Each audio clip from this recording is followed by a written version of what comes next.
They say everyone deserves a second chance. But no one warns you about what might come with it. Sometimes what returns from the dead isn't human anymore. Join me as we uncover a story so unsettling, you'll wish you had never opened your eyes. I was in 3rd grade, sitting in the cafeteria, when I died for the first time. Deathly allergic to peanuts, surrounded by 9-year-olds left barely supervised with a room full of lunch trays and chaos. You know how it goes. I don't remember eating it. I don't even remember what it tasted like. Just a sudden, awful stillness. I couldn't breathe. I hit the floor. People were screaming. And then, nothing. It went silent in the room. My eyes were locked on the tiled ceiling, white, sterile, humming with flickering fluorescence. I couldn't look away, couldn't move, couldn't even blink. It felt like everyone else had disappeared. I lay there for what felt like hours. Unable to make a sound other than low grunts and wheezes. I was unable to move a single part of my body, no matter how hard I tried. Even my fingers and toes were locked into place. I remember wishing to die. I wished to drift off to heaven and be with my old dog again. To move. To speak. To be free. It's a terrible thing, how easily a child can come to terms with death. That's when he spoke. You are already dead. I felt warm breath on my left ear. Someone was lying next to me. I couldn't see them, but I could feel them, close enough for my skin to prickle, my hair to stand on end. Do you recognize my voice? I did. It was mine. I still couldn't move. My body spasmed in tiny bursts, every nerve screaming. I think I peed myself. I tried to scream, to cry, to do anything. There was a choked, childish sound. Like someone trying hard to stay in character. All right, he said, stifling laughter. I'll cut to the chase. This is it. This is all there is. He paused, as if savoring it. Maybe not here, in this lunchroom forever. But really, this is it. He leaned in closer. I could feel his smile, even if I couldn't see it. You'll always want to speak, but no one will ever hear you. No one will ever see you. Your own personal hell, I guess. Dread spread through every part of my body. However, he continued after a few long moments of silence, I have a proposition for you. I didn't even know what proposition meant. But I had no choice but to continue listening. I can keep you here. Not in this moment, but in this life. You'll grow up. Have birthdays. Play with your friends. Pretend this never happened. There was a long silence. I felt dizzy. On one condition, he finally spoke. When the time comes, I will come back, and you will have to give me an answer to my question. Another silence stretched thin and eternal. Why was everything moving so slowly? I can't be dead. I feel mostly conscious. Why couldn't I speak? Why couldn't I move? Suddenly, there was another voice. One from further away. Maybe from the corner of the room. It was familiar, but it was older. More mature. It was low and quiet. But I heard it. Say no. Then came my voice again. Calm. Cold. You will have 3 seconds to speak. Say yes, and you will wake up. Say no, and you may stay dead. Yes. I shouted the second I could feel my throat clear. Sound came rushing back like a crashing wave, chatter, trays clattering, footsteps echoing off tile. I sat up with a gasp, sobbing, clawing at the air like I needed to prove I was real. I needed to feel something. Anything. All around me, kids stared. Forks paused halfway to mouths. Eyes wide. No one moved. What happened? I asked anybody who would answer me. A girl in my class blinked. Dude, you tell us. We were just eating and you fell backwards in your chair. Your eyes were closed for, 5 seconds. Then you shot back up all scared. You should probably go to the nurse. You hit your head pretty hard. No mention of peanuts. No mention of death. No mention of the hours and hours it felt like I was glued to the floor. I must have dreamt it all. I made my way to the nurse's office. She called my mom to come pick me up and take me to the ER to check for a concussion. And a concussion I did indeed have. I never mentioned my run-in with my imaginary doppelganger. No one would have believed me if I had. That is, until today. It's been 13 years now, and I've started to see him. For context, the past 13 years of my life have been hellish to say the least. I don't remember much from my childhood. Only my parents fighting, divorce, and poverty. The week I turned 18, I moved out of my mother's house and into my own flat. I dropped out of high school when I was 16 and worked 2 shitty part-time service jobs. I never spent a dime on anything other than gas and the occasional McDonald's meal. I saved up enough for a year's rent on my apartment. I was so convinced that getting away would cure me. I would blossom in the real world. I would thrive on my own. I would create my own family. I would be happy. Every so-called, real, job I applied for turned me down. Every friendship or relationship cracked and fell apart before it even started. It all should have been a sign. I should have remembered what happened to me when I was 9. I should have carried that memory like a warning. But I didn't. About a year ago, I finally fell in love. I remember thinking, the only time I truly feel happy is when I'm with her. And it was true. When she came over, the apartment felt warmer. I felt warmer. There was this quiet hum in my chest that I hadn't felt in years. Like I was a person again. Then one night, she showed up in tears. Eyes puffy, shoulders tense. I felt that warmth drain from my body like blood from a wound. "What's wrong?" I asked. "You cheater!" she screamed, shoving her phone into my face. On the screen was a video of me kissing another girl in a packed bar. I grabbed the phone with shaking hands. I've never even been to this bar. I've never seen that girl in my life. I love you, I pleaded, desperate. She didn't blink. "Are you really going to stand there and tell me that isn't you?" she snapped, jabbing a finger at the video playing on her screen. There I was. Same face. Same hair. Same clothes. Same stupid little scar on my chin.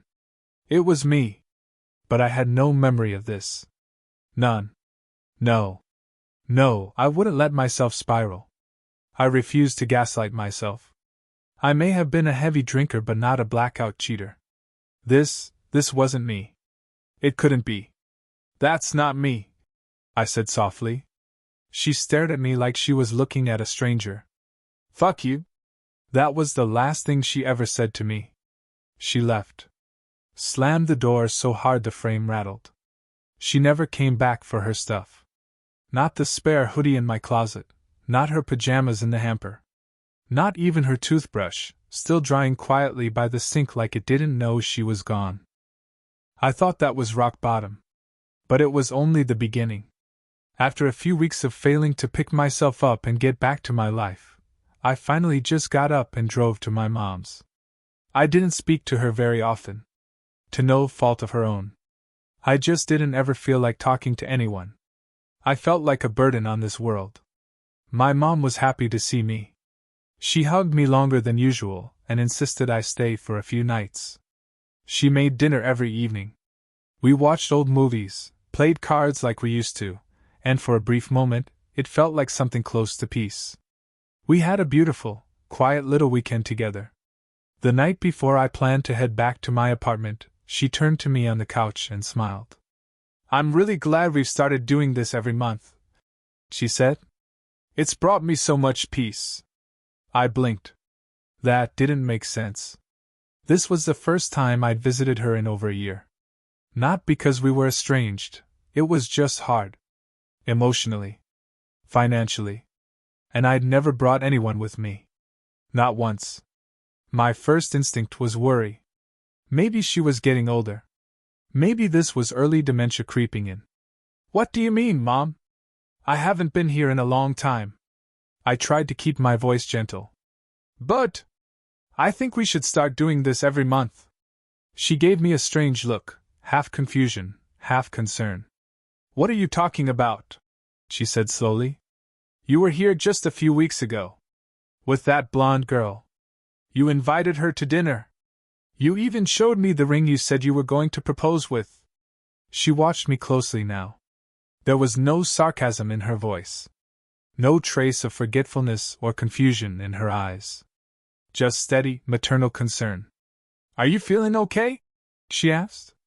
And I didn't know what to say. Oh, yeah, my bad, I said. I quickly got my stuff together and left. These coincidences have now been happening for 2 years. A Facebook account under my name, filled with photos I've never taken. Pictures of me smiling with strangers I don't recognize. At restaurants I've never been to. In cities I've never visited. Captions written in my voice, but using words I'd never use. Inside jokes with people I've never met. Birthday posts from people I don't know, calling me things I've never been called. And it's not just online. People at gas stations or grocery stores greet me like we've been friends for years. Hey, good to see you again. How was the trip?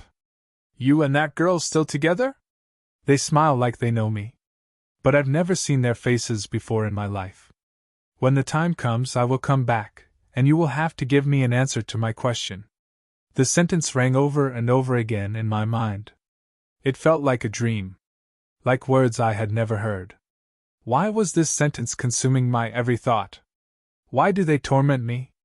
Why do they hurt? Those words scrambled my mind for months. Months where I barely left my apartment. Barely spoke to a single soul. Just me, lying in bed, begging for death with a dry mouth and an empty stomach. I stopped eating. Stopped drinking. When I did go outside, I wouldn't look before crossing the road, hoping, deep down, that something would end it for me. But I never died. Every time I caved. I ran from the oncoming headlights.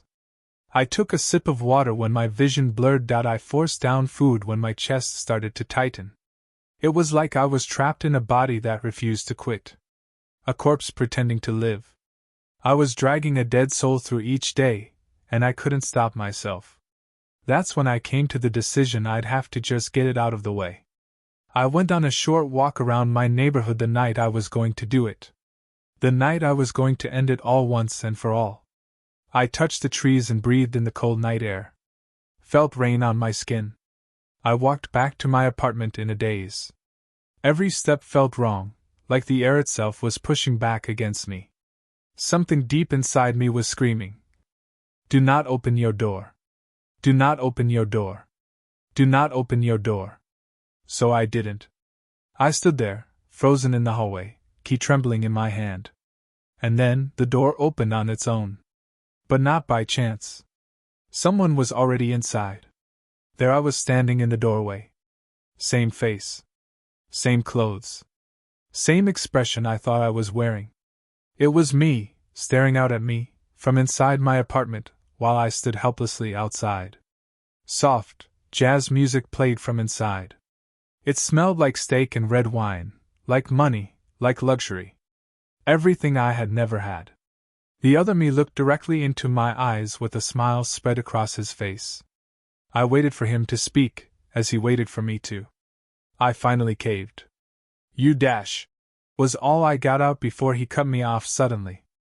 I told you I'd come back for you, buddy, he said through a grin. Are you ready to answer my question? I was speechless. What was I supposed to say? How was I supposed to process this? I had just come to terms with death. Why must I come to terms with anything else? I stood there, stunned, every part of me locking up. My throat tightened. Words died in my mouth. I couldn't speak. I couldn't move. The jazz music faded out, swallowed by the silence like it had never existed. Only this time, in the stillness, I could see him. Clear as day. Let me repeat myself, he said. Are you ready to answer my question? I nodded my head to the best of my ability. I didn't want to, it just felt like I had to. Like there was no getting out of this. A slow smile crept across his face. He leaned in, so close our noses almost touched. I could feel his breath against my lips.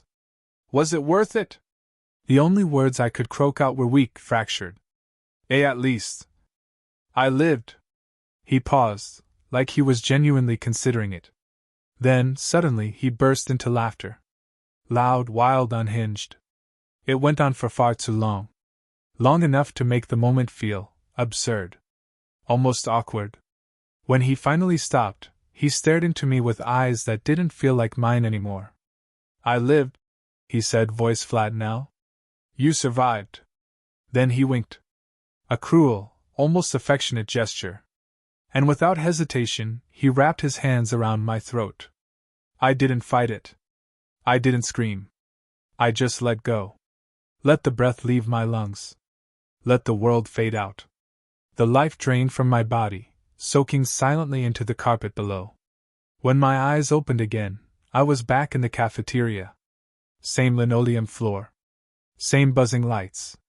Curled up on the floor, I watched my 9-year-old body convulsing on the tile. I tried to scream. Tried to move.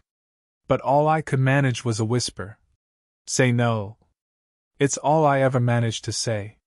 And still, without fail, the boy on the floor always says yes. Always. I've gone through this a few times now. Sometimes I think I've made it further. Sometimes I think maybe this is the time I break the cycle. But it always catches up to me. Right now, I'm writing this from inside my mom's house. It's warm. Safe.